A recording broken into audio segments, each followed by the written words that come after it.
Remember coming home as a kid, turning on your console, and playing your favorite games? Well, those games are dead now. And I'm gonna find out just how dead and why by playing every abandoned game from my childhood.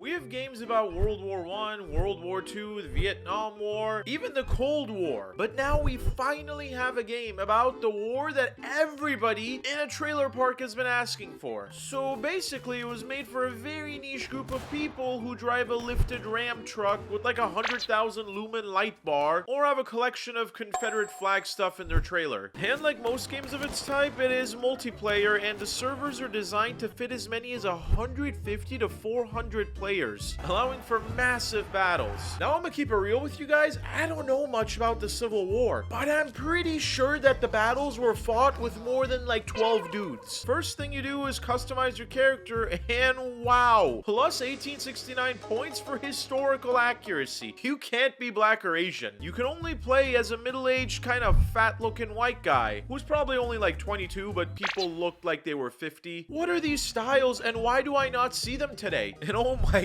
god, what is this patchiness? You can also randomize your character, which leads to some interesting choices. But I've been lied to. There's actually no one online. The servers here are like mattress firms. There's many of them, but no one actually ever goes in one. And you can see in the server, there really is no one there, but the graphics look pretty good and the map is decent. The other person in the server is trying to send me a message in the chat, but it's in French and I don't speak French. So naturally, I left because it's weird being in there with just one other guy. Then I joined the tutorial server and died pretty much instantly. Again and again. So that's definitely minus 50 points because I can't even stay alive long enough to play the game. But the biggest problem with this game, or the greatest thing if you're from Mississippi, the maps are absolutely huge. My favorite thing are all the classes. You get a wide variety of a musket, and if for some weird reason you get tired of using the musket, you can hold a flag. I don't know what you do with the flag, and it's important. Yeah, let me buy a game where I hold a flag the whole time. Look at these guys trying to have a little sword fight with their flags. Well, it's hard to identify who you're supposed to cap, so that's frustrating. The reloading also is just... I'm asking you, don't get all pissed off at me.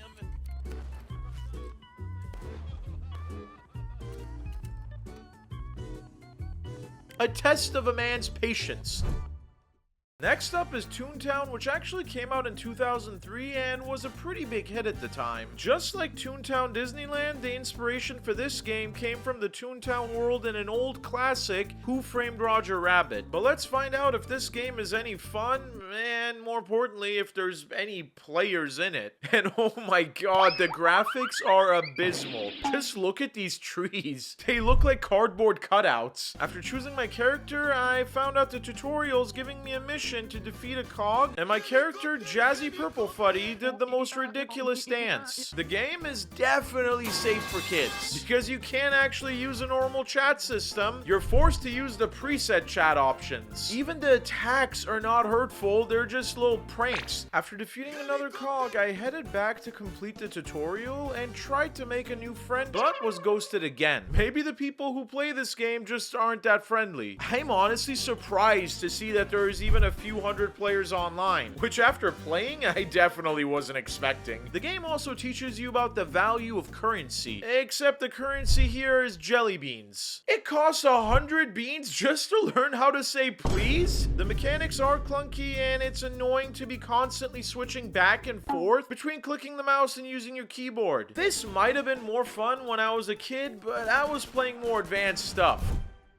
Quake wasn't just a game, it was a seismic shift in the FPS genre. Released in 1996, Quake was the first true 3D shooter. It also introduced Quake World, a game-changing update that helped pioneer online gaming as we know it today. Quake influenced everything from Half-Life to Counter-Strike and Call of Duty. So how dead can this game be? Now when I played this game, it was already out for a few years, so the player base wasn't as high as it was at its peak. So what is it about this game that gets dads all bricked up? up. First thing, for a 30-year-old game, it looks like a 30-year-old game, but it's magnificent in its pixelated bag of Minecraft potato quality. But I love how a 30-year-old game is still more optimized than most Call of Duties. Let me put it to you this way. This game is like an old Toyota because it's so bare bones that there's nothing for it to break, even if it wanted to. Another thing you'll notice right off the bat is the banger soundtrack. That's all cool, but what makes this game legendary? The weapons are brutal. Murking demons is an experience only replicated by Doom,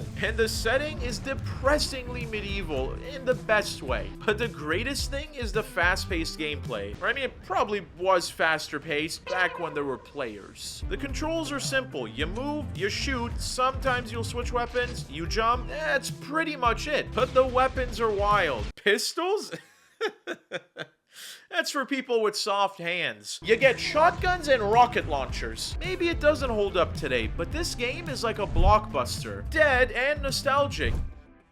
Released in 2008, Left 4 Dead introduced players to a fast-paced, adrenaline-fueled fight for survival against endless hordes of the undead. This system dynamically adjusted enemy spawns, difficulty, and even music based on player performance, making every playthrough unpredictable. You know what? Left 4 Dead might actually have a chance. I mean, on a good day, there's allegedly like 900 people on, because I'm scrolling through every single server.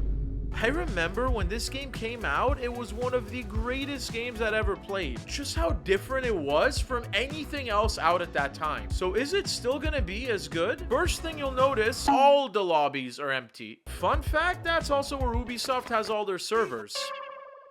After literally almost 4 hours, I finally found 3 other players for a full lobby. But that doesn't matter because none of them have mics. And somehow we all suck. This server is so bad, it won't even load its own intro. But honestly guys, for how old this game is, it's holding up pretty well. The AI is surprisingly smart. There is some weird bamboozlery going on, some real weird shenanigans, but it's okay. But one of the best things about this game is that it still looks good and can run on anything. But the thing that made this one of the best 360 games ever is that it's the perfect game for when you just want to turn off your brain and start murking zombies. It's simple but beautiful and fun, kind of like a golden retriever.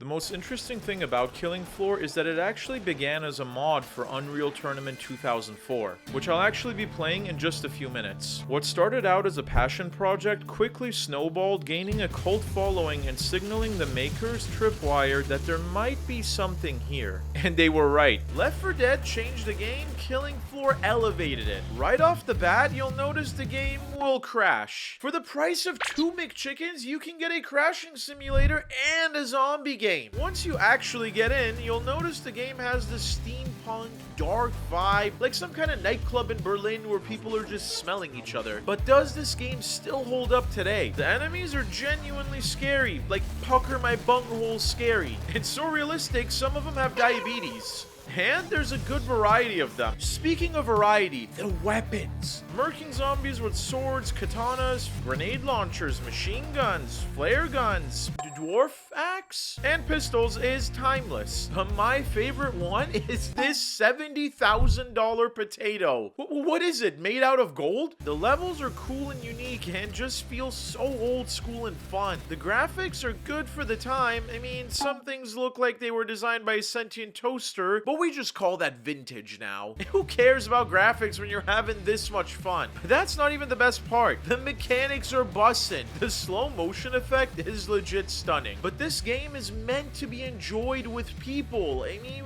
ideally friends. If you have friends who will actually play this with you, which I don't, or can find a lobby with people who actually play in it, this is genuinely one of the most fun games you will ever play. Developed by Epic Games and Digital Extremes, Unreal Tournament 2004 was the ultimate refinement of arena shooters, pushing fast-paced, skill-based combat to its peak. Unreal Tournament 2004 became a staple of early esports competitions, setting the stage for modern FPS tournaments. It was one of the first multiplayer games I played, and because I was too broke and dumb, I could almost never get this thing to run on my brick potato hybrid of a PC. So I'd have my grandma take me to an internet cafe down the street where I'd pay 60 bucks to a guy that looks like Borat's cousin just so I could sit there and play this game for 5+ hours. But before I dive in, this is not the kind of FPS game you're expecting. This game is unforgiving. There's no health regeneration, no second chances, but there are health packs. Most of the time, you're just gonna get capped before you even make it to a health pack. This game gave my generation the same thing Fortnite is giving the current generation. I have 10 kills with the fighting people, bro. Honestly, I don't know, because you don't stick with The guns are awesome and big, and there's a lot of them. The movement is crazy. The maps, the maps. There's like 140 maps, and that's not even counting the thousands of maps made by people in the community.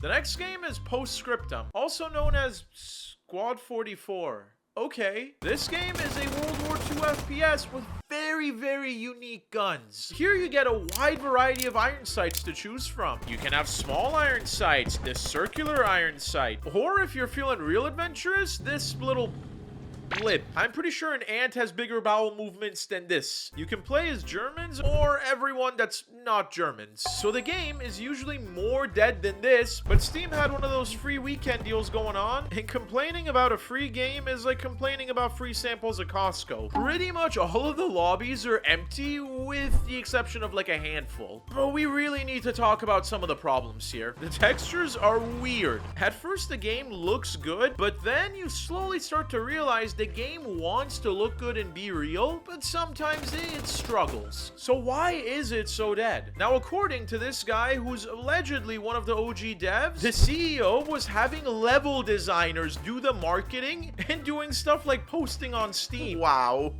If you get lucky enough to actually find a good lobby where people have mics, actually use them, you don't get glitched or spawn killed. The game can actually be kind of fun. The game has a steep learning curve with some dudes drop shooting and some dudes who still haven't even figured out the controls yet. The best part is if you don't die because of a glitch, you'll die because of something will happen. You'll just die. And here we have another game about World War I. Now, I know there's a bunch of games out there that are dead, where they still have, like, 10, 12 people. This game is literally dead. Like, there is more people inside of a polar bear's stomach than in this game. I'm about to show you guys what playing a multiplayer game with 0 people online feels like. But first, some of these reviews should give you an idea. I would recommend, but there's no players. This game infuriates me and I love it. Too bad that it's dead. No one is playing the game. I have never seen anyone online ever. I pray this game goes through a Scriptum type revival. Very good game during its peak. Brother, what are you talking about Scriptum revival? That's literally one of the dead games in my video. Good game. Wish people would stop scaring others off though. Saying the game is dead and telling people to not buy it is only going to make sure it doesn't get a revival. It is dead though. The reviews are generally positive other than the game being dead, so if it's such a good game, then why is no one playing it? The game is a World War I shooter, so you're gonna have a bunch of no man's land and trenches. It's an FPS that is described as using period-appropriate guns. And I have not played this yet, but I'm gonna bet you guys $100 the reloading and shooting is gonna be slow and suck. So you get to use bayonets. This is pretty cool. Now, there is an old saying not to use your bayonets until you can see the whites of their eyes. That's gonna be a bit of a problem here, because look at this. What the